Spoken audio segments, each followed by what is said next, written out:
Miezi michache kabla ya uchaguzi mkuu wa mwaka 2027 kufanyika nchini, ubabe wa siasa za uteuzi chini ya mrengo wa Kenya Kwanza umeshika kasi, huko viongozi wa chama cha UDA na baraza la jamii ya Luhya kaunti ya Trans Nzoia ikishikilia msimamo wake wa kupendekeza kuwepo kwa ushindani wa vyama tanzu ndani ya muungano huo. Isaac Famba ametuandalia taarifa hiyo.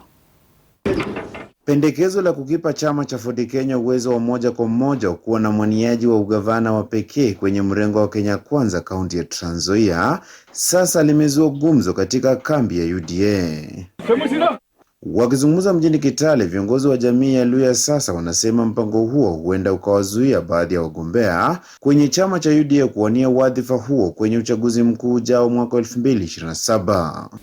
Trans Nzoia hii yetu tuachiwe.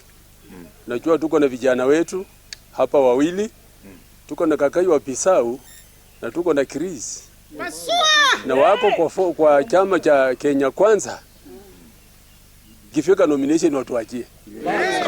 Hesabu ya Masika Moses Wetangula ni kwamba anataka vitu ya kufanya zoning. Trans Nzoia tumesema yeye atupee na Humicha kwa tikiti ya Ford Kenya, UDA watupatie Morris Kakai wa Pisau, alafu George akuja na chama yake ya Jubilee, tukutane sasa mtu kwa mtu. Kauli ya viongozi hao inajiri siku moja baada ya spika wa bunge la kitaifa Moses Wetangula kujitokeza na kusema muungano huo unamtambua kikamilifu aliyekuwa waziri wa afya Susan Nakhumicha kuwa mgombea wa pekee wa ugavana kaunti hii.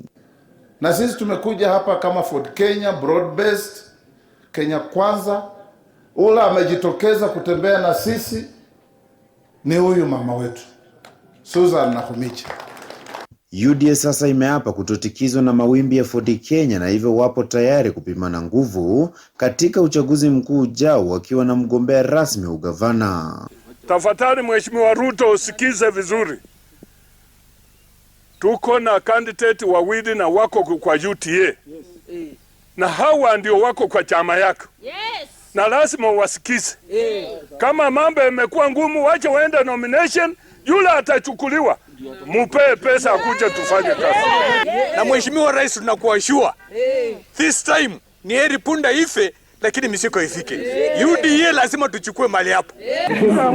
Isaac Famba, TV47, ikiwa kaunti ya Trans Nzoia.